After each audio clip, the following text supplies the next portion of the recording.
Maagang gumigising si Manuel tuwing umaga.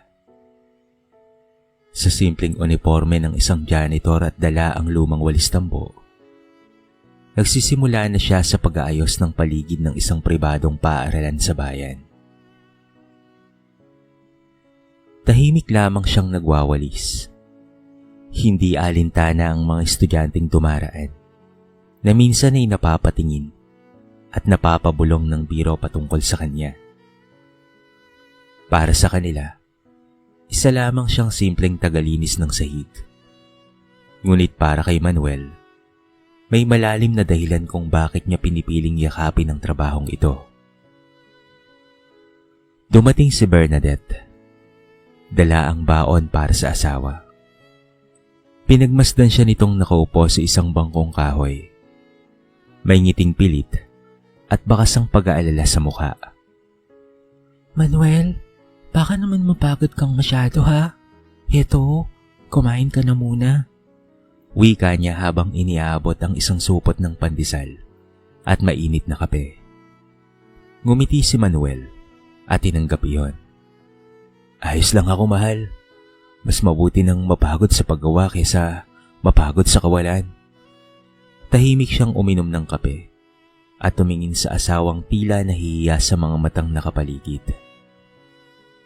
Sa malayo, si Glenda, kapatid nitong si Bernadette, ay dumaan kasama ang kaibigan. Hindi nito pinalampas ang pagkakataong mangutya.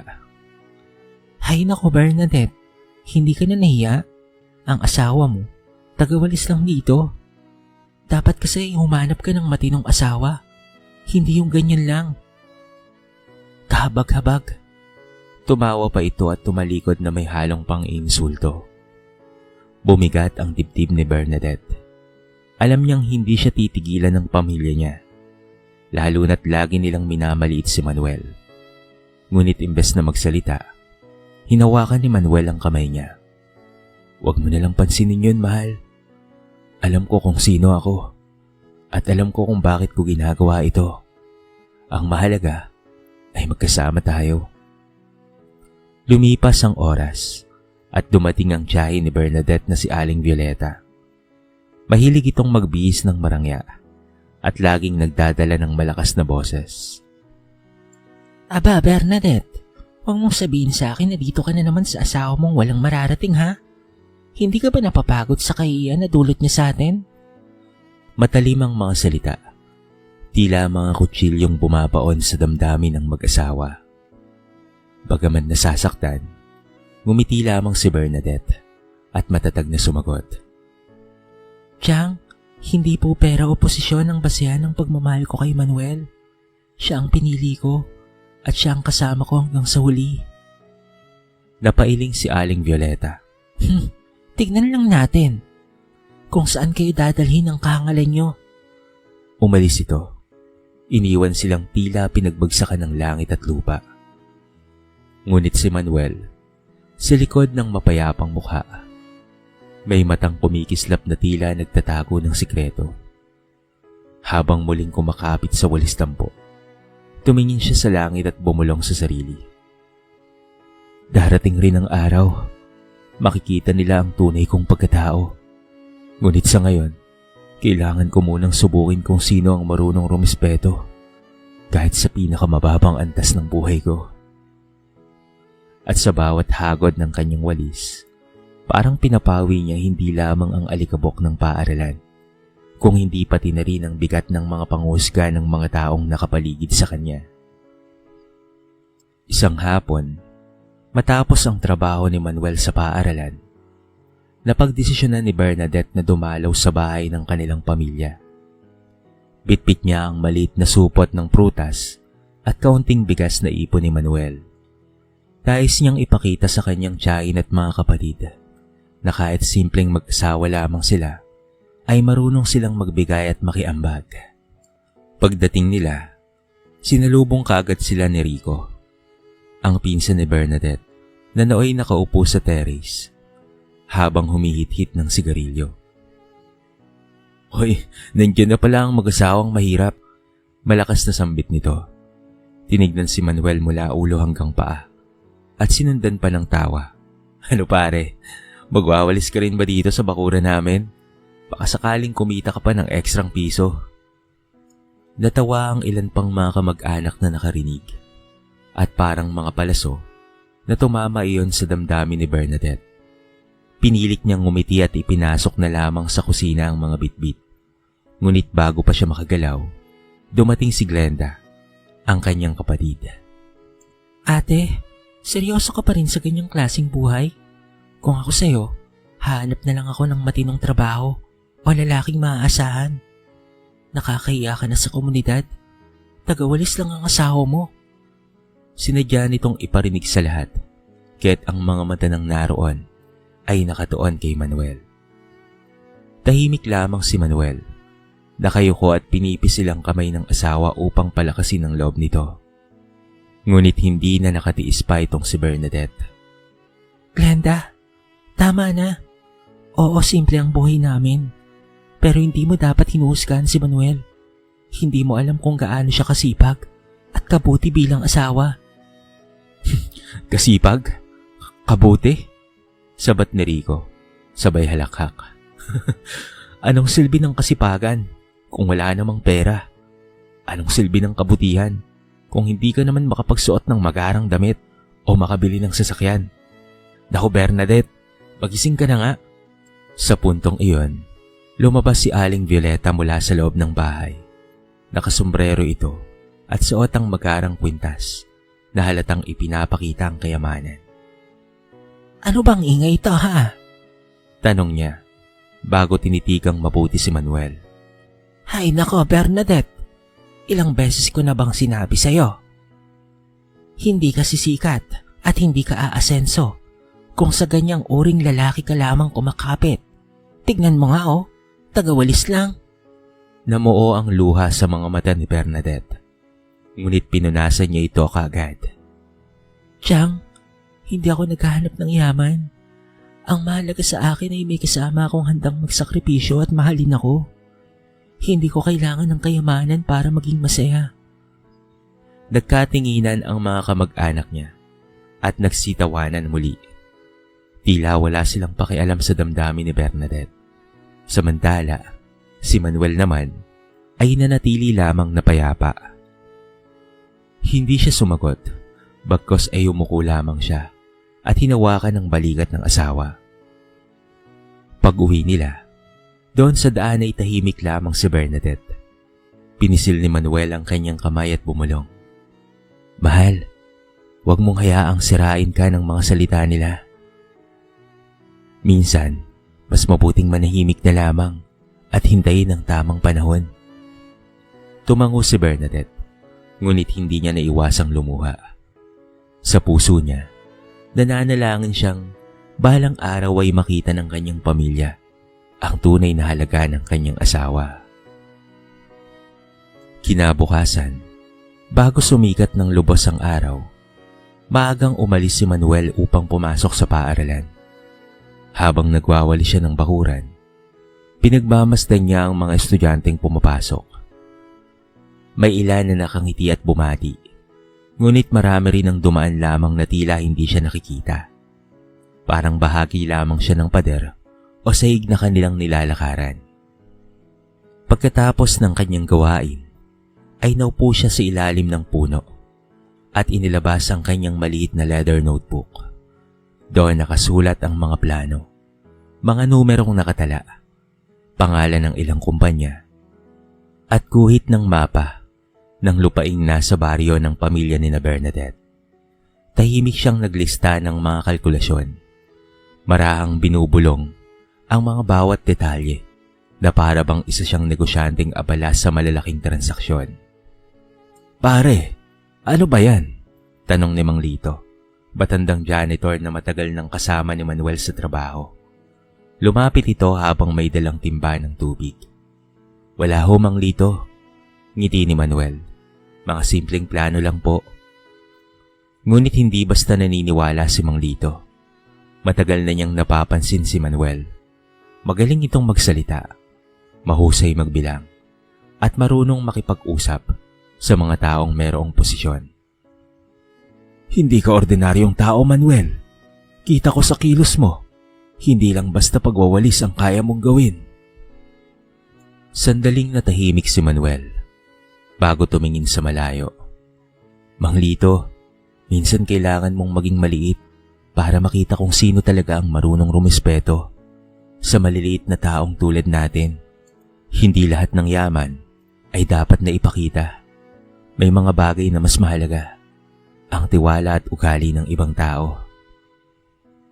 Napangiti si Mang Lito, ngunit hindi na siya nag-usisa pa. Samantala, sa bahay nila Bernadette, muling nagtipon ang kanyang pamilya. Nag-uusap sina Glenda at Rico patungkol sa plano nilang ibenta ang bahagi ng lupain na minana nila. Kapag naibenta na natin ito, siguradong yayaman tayo ng gusto at siguradong hindi makakaambag ang ate Bernadette mo. Ano bang maibibigay ng tagawalis niyang asawa? Ani Rico habang nakangisi. Narinig iyon ni Bernadette at agad na sumingit. Hindi lahat ng yaman ay nakikita sa pera. Mayaman rin sa pagiging kontento at marangal na trabaho. Ngunit tinawanan lamang siya ng dalawa, lalo na itong si Glenda na may halong panlalait sa boses. Kinagabihan, umuwi si Manuel. Nadatnan niyang tahimik si Bernadette at nakatanaw lamang sa bintana. Nilapitan niya ito at hinawakan ng balikat. Alam ko, pagod ka na sa lahat ng panghusga nila. Pero magtiwala ka. Darating rin ang araw na magbabago ang lahat, mahal. Manuel, Sagot ni Bernadette na halos pabulong. hindi ko alam kung hanggang kailan ko kakayanin ang tingin nila sa atin. Pero naniniwala ako sa'yo. Ngumiti si Manuel at pinisil ang kamay ng asawa. Sa isip niya ay merong apoy na hindi nakikita ng iba. Ang apoy ng paghihintay ng tamang oras para ilantad ang tunay niyang pagkatao. Sa labas ng kanilang tahanan, malamig ang hangin. Ngunit sa puso ni Manuel, mas mainit kaysa apoy ang lihim na unti-unti nang umaalap. Isang lihim na magpapabago sa buhay nilang lahat. Ilang linggo matapos ang tensyonadong usapan, inimbitahan ng pamilya ni Bernadette ang mga kamag-anak sa isang salo-salo. Birthday ni Aling Violeta at tulad ng dati, enggrande ang selebrasyon. May lechon sa gitna, malamlam na ilaw sa hardin, at musika mula sa mga inupahang mga awit. Hindi sinadyang isama ang pangalan ni Manuel sa listahan ng mga imbitado, ngunit nagpumilit si Bernadette. Manuel, gusto kong kasama ka. Kahit anong sabihin nila, asawa kita. Hindi ako pupunta kung hindi ka kasama. Mariing pahayag ni Bernadette. Bagaman ayaw ni Manuel na makita pa ang kanyang asawa na nahihirapan, ay pumayag siya. Kung yun ang nais mo, susunod ako, mahal. Huwag kang mag-alala. Kakayanin natin ang lahat. Pagdating nila, ramdam kaagad ni Manuel ang malamig na pagtanggap. Ang mga mata ng mga bisitay naglalaro ng panghusga. May narinig pa siyang pabulong. Aba, ang lakas naman ng loob ni Bernadette na isama ang tagawalis dito. Habang kumakain, biglang tumayo si Rico at nagsalita ng malakas. Mga pinsan, tiyahin at yuhin, tignan nyo nga naman ang asawa ni Ate Bernadette ay nandito. Hindi ko alam kung dapat ko ba siyang tawaging bisita o tagalinis ng venue. Tumawa siya at sumabay sina Glenda at iba pa. Napakagatlabi si Bernadette, ngunit bago pa siya makapagsalita, lumapit si Glenda. Ate, seryoso? Sa dami ng lalaki sa mundo, ito ba talaga ang pinili mo? Hindi ka ba nanghihinayang sa sarili mo? Ang ganda-ganda mo, ate. Tapos janitor lang ang napangasawa mo. Malakas ang tawa ng mga bisita. Tila ba musika sa kanilang pandinig ang kahiya ng mag-asawa. Ngunit si Manuel ay kalmado lamang. Ngumiti sa mga bisita at mahinaong nagsalita. Maraming salamat sa paanyaya. Alam kong para sa ilan sa inyo, ako'y simpleng tagawalis lamang. Pero hayaan niyo akong sabihin ito. Minsan, ang mahihinang nilalait nyo ay sila pa pala ang masigit kesa sa inaakala nyo. Tumahimik sandali. Ang ilan ay napakunot ang noo. Ang iba na may napatawa. Waring hindi pinansin ang bigat ng mga salita niya. Ngunit sa mga mata ni Bernadette, dama niya ang bigat ng sinabi ng asawa. May kakaibang kumpiyansa at lalim na hindi pangkaraniwan para sa isang ordinaryong janitor lamang. Nako, drama lang yan, sabat ni Rico. Kung talagang higit ka, Manuel, patunayan mo, huwag ka puro salita. Hindi na sumagot pa si Manuel. Umupo na lamang siyang muli at nagpatuloy sa pagkain. Hindi alintana ang matatalim na titig at halakhak sa paligid. Ngunit sa kanyang isip, malinaw na ang lahat. Sapat na. Malapit nang matapos ang pagpapanggap. Malapit na nilang makita ang katotohanan. At habang nagpapatuloy ang selebrasyon, lalong lumakas ang pagnanasa ni Manuel na ipakita sa lahat kung sino talaga siya sa likod ng simpleng walis tingting. Isang lihim na malapit ng sumabog na siyang hiyayanig sa pagkatao ng buong pamilya ni Bernadette. Makalipas ang ilang araw mula sa handaan, abala si Aling Violeta at iba pang mga kamag-anak sa pag-uusap patungkol sa pagbebenta ng kanilang lupain. Naroon din si Bernadette, nakikinig lamang habang si Manuel ay nakaupo sa gilid, tila hindi pinapansin ng karamihan. Kung may bibenta natin ng lupain iyon, milyon ang papasok sa atin. Makakapagpatayo tayo ng bagong bahay at negosyo. Pagmamalaki ni Rico, habang nakasandal at hawak ang isang baso ng alak. Oo, tama si Rico. Sang-ayon naman ni Glenda. Pero sana, may investor na mapagkatiwalaan tayo. Hindi gaya ng ilang magnanakaw na nagpapaikot sa mahihirap. Sinulyapan niya si Manuel na para bang sinasadya ang patutsada.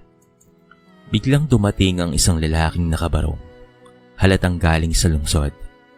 Diretso itong lumapit sa grupo at marahang nagtanong. Pasensya na po. Hinahanap ko po si Senyorito Fausto. May usapan kami patungkol sa pagbili ng lupain dito. Napatingin ang lahat. Senyorito Fausto? Tanong ni Aling Violeta na may halong pagtataka. Wala namang ganyang tao dito. Ngumiti ang lalaki. Hindi po, narito po siya. Siya po ang nagpadala sa akin. Sabay tingin kay Manuel. Nagulat ang lahat. Tila natahimik ang buong paligid. Mabagal na tumayo si Manuel. At sa unang pagkakataon, ay hindi niya na tinago pa ang kumpiyansa sa sarili. Ako si Senyorito Fausto. Marinyang wika.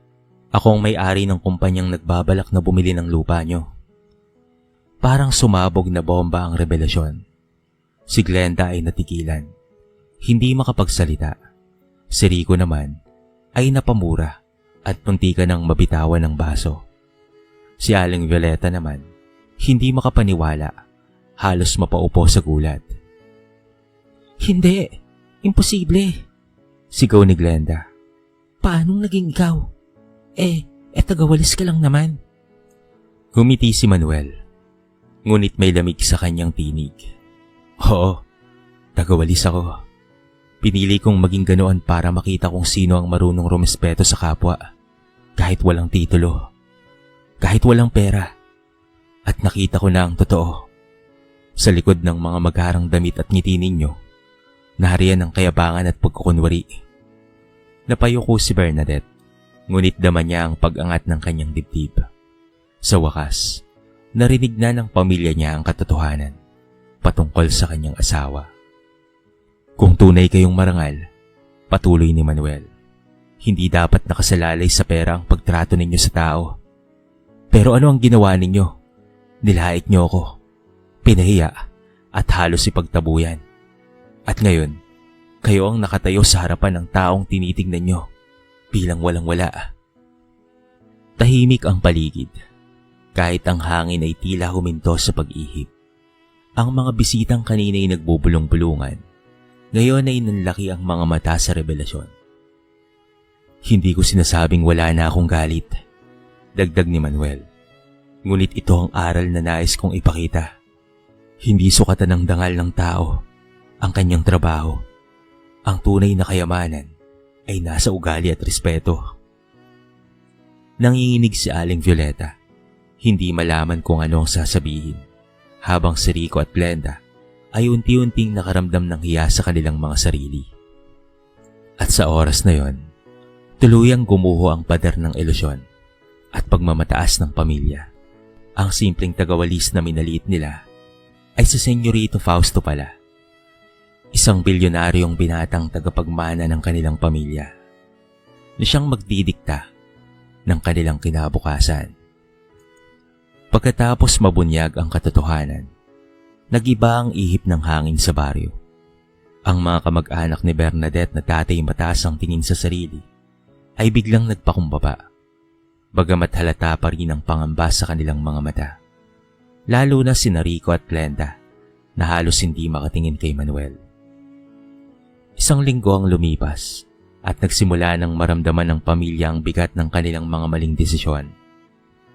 Ang mga lupang pinaplano nilang ibenta ay halos wala ng interesadong buyer. Maliban sa kumpanya ni Manuel, na mas kilala sa pangalang Senyorito Fausto, anak ni Don Fausto. Ngunit imbes na agad silang tulungan, nanatiling tahimik si Manuel. Pinabayaan niya na munang malasap nila ang kahirapan at ang mga utang na dati tinatakpan lamang ng yabang. Ate, Pakiusap ni Glenda isang gabi habang kinakausap si Bernadette. tulungan mo naman kami oh. Kaunting puhunan lang sana. Makakabangon na kami. Sabihin mo kay Kuya Manuel. Alam ko galit pa siya sa amin. Ang tinig ni Glenda ay may halong pagsisisi, ngunit dama pa rin ang takot. Hindi ko mapapangako. Sagot ni Bernadette habang nakatanaw sa labas. Alam mo namang hindi siya madaling kumbinsihin kapag nasaktan. Pero susubukan ko. Sa kabilang banda, si Rico na dati palaging mayabang, ngayon halos nakayuko habang nakikipagkita kay Manuel. Pare, Senyorito Fausto, alam ko, marami akong nagawang kasalanan sa'yo at marami akong nasabi na hindi maganda sa'yo. Humingi ako ng tawad. Lasing lang ako noon, pero hindi ko sinasadya. Nanginginig ang kamay nito, halatang desperado. Tumingin si Manuel, malamig ang tinig. Hindi ako ang kailangan mong hinga ng tawad, Rico. Ang sarili mo ang niloko mo. Kung hindi ka magbabago, kahit 10 kumpanya pa ang tulungan ka, babagsak ka pa rin. Sa mga sumunod na araw, sinadya ni Manuel na ipakita ang kaunting paghihiganti. Hindi sa paraang marahas, kung hindi sa tahimik na paraan. Hindi niya kaagad tinulungan ang pamilya ni Bernadette. Hinayaan niyang maranasan nila ang kahirapan, ang pagkaubos ng ipon, ang pagtigil ng negosyo ni Rico dahil sa pagkalugi, at ang pagkakautang ni Glenda sa mga kaibigan. Ngunit sa gitna ng lahat ng iyon, si Bernadette ang naging tulay. Lumapit siya kay Manuel isang gabi. Nagmamakaawa. Mahal, alam kong nasaktan ka, pero sila pa rin ang pamilya ko. Hindi ko kayang makita silang tuluyang bumagsak. Tulungan mo sila, mahal. Hindi dahil sa kanila, kung hindi para na lamang sa akin. Tahimik lamang si Manuel, nakatingin sa kanyang asawa. Sa kabila ng lahat, dama niya ang busilak na puso ni Bernadette. Kaya naman sa uli, ay napabuntong hininga na lamang siya.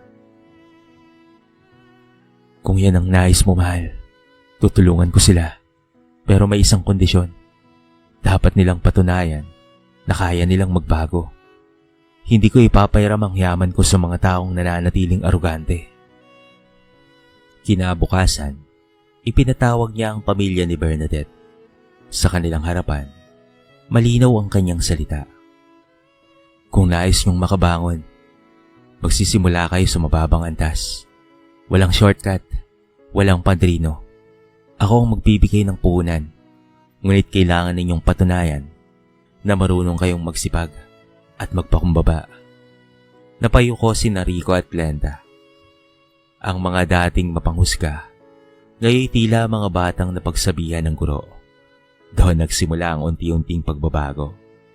At sa puso ni Manuel, bagamat may bahid pa ng paghiganti, unti-unti na rin pumapalit ang pagnanais na magtuwid ng landas at magturo ng aral na hindi nila malilimutan.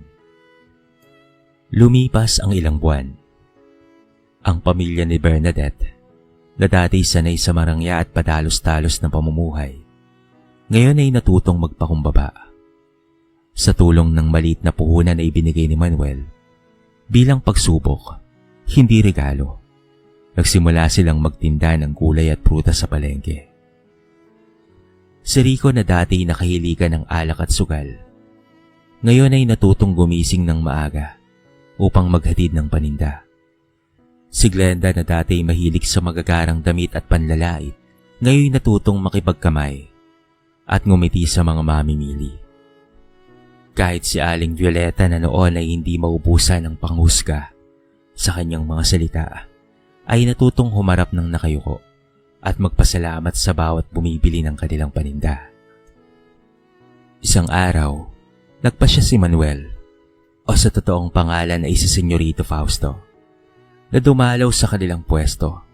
Suot pa rin niya ang simpleng damit, at sa kanyang paglapit, agad silang bumati. "Magandang umaga, Senyorito Fausto." Sabay yukod na Rico, na halatang hirap pa rin tanggapin ang bagong respeto. Ngumiti si Manuel. "Hindi niyo ako kailangang tawagin na ganyan. Ako pa rin si Manuel, ang asawa ni Bernadette. Ang mahalaga ay natuto kayo."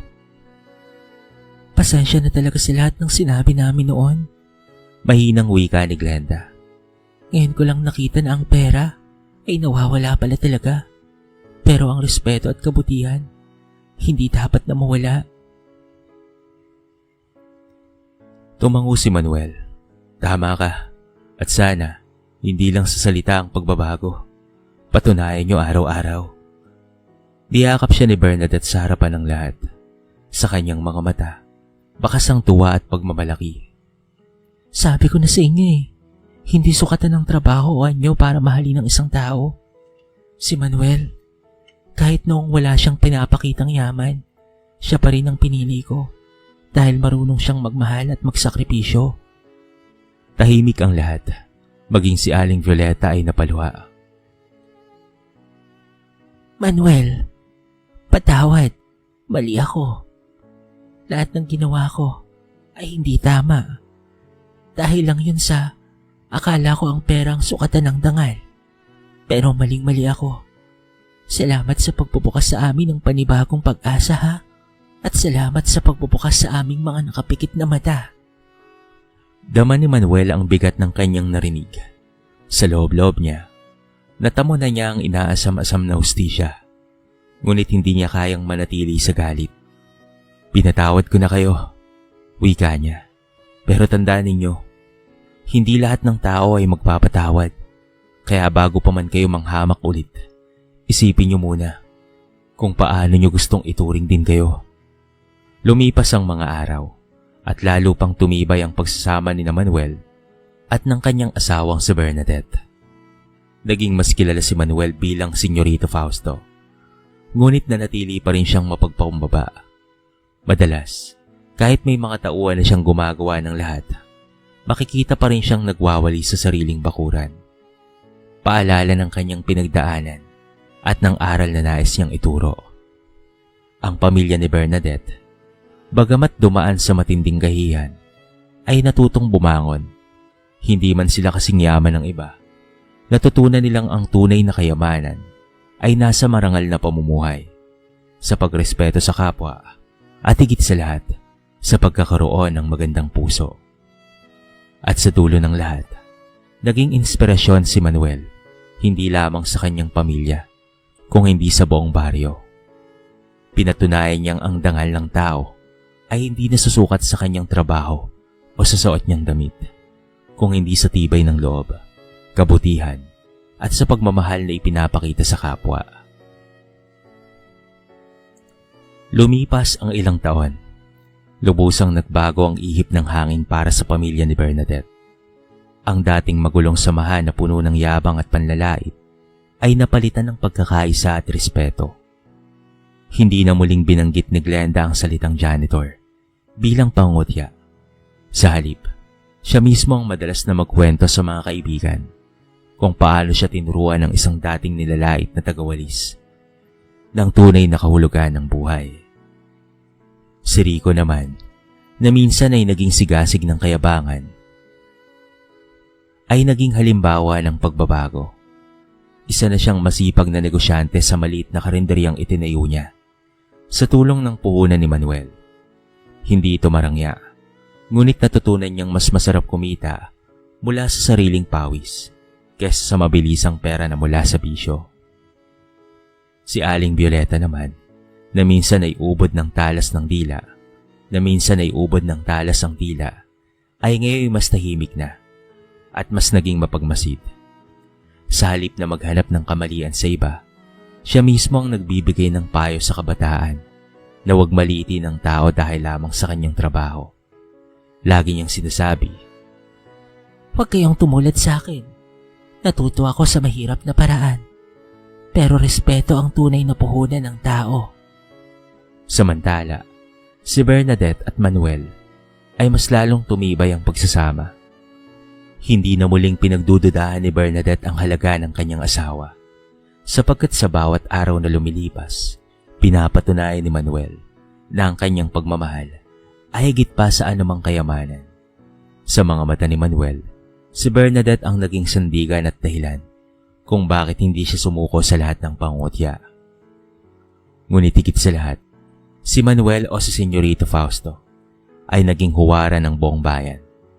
Kilala siya bilang mayamang negosyante at tagapagmana ng kanilang pamilya. Ngunit mas kilala siya bilang taong hindi nakalimot lumingon sa pinagmulan. Sa kabila ng yaman, nanatili siyang mapagpakumbaba at minsan-minsan ay makikita pa rin siyang nagwawalis ng bakuran, parang paalala na walang trabaho ang dapat na ikahiya. Naging usap-usapan ang kanyang kwento kung papaano siyang nagpanggap bilang isang simpleng tagawalis upang subukin ang puso ng mga tao. Marami ang natuto na hindi dapat ginagawang batayan ng anyo, posisyon o estado sa buhay para bigyan ng respeto ang kapwa. At sa uli, ang lahat ng pangyayari ay nagsilbing aral, hindi lamang sa pamilya ni Bernadette, kung hindi sa lahat ng nakasaksi. Ang kayamanan ay maaari talagang mawala, ngunit ang kabutihan ay kailanman ay hindi mabubura. Ang respeto ay hindi nakukuha sa pamamagitan ng yaman, kung hindi sa paraan ng pakikitungo mo sa kapwa. At higit sa lahat, ang tunay na pagmamahal ay hindi nakikita sa panlabas na anyo, kung hindi sa tibay ng loob at katapatan ng puso. Sa katahimikan ng kanilang tahanan, isang gabi, habang magkahawak kamay sina Manuel at Bernadette, ibinulong ng babae, "Mahal, salamat sa lahat ha. Ikaw ang pinakamagandang biyayang ibinigay sa akin ng Diyos." Ngumiti si Manuel, tumitig sa kanyang asawa at maraang sumagot, "At ikaw ang dahilan kung bakit ako nagpanggap, para makita kung sino ang tunay na kasama ko sa hirap at ginhawa. Buti na lang, at ikaw yan, mahal. Ikaw ang ibinigay sa akin ng Diyos." At sa ilalim ng mga bituin, nagsimula ang bagong yugto ng kanilang buhay. Hindi na nakatali sa galit at paghihiganti, kung hindi sa pag-ibig, pagpapatawad, at pag-asang hindi mauubos kailanman. Dito na po nagtatapos ang ating maiksing kwento sa araw na ito. Sana po ay nagustuhan nyo at kinapulutan nyo po ng maraming aral. Kayo mga kabarangay, ano ang masasabi nyo sa ating kwento? I-comment nyo naman sa baba ang inyong mga reaksyon at babasahin natin ang lahat ng yan. I-comment nyo na rin kung taga saan kayo para naman malaman ko kung hanggang saan nakaabot ang video na ito. Paki-like and share na rin ang ating kwento para mapakinggan rin ng iba. At kung bago ka pa lamang sa ating channel, baka naman pwedeng pakihit ang subscribe button at bell notification button para palagi kang updated sa mga bago nating upload na katulad nito. So paano mga kabarangay? Hanggang sa muli. Thank you so much and peace out.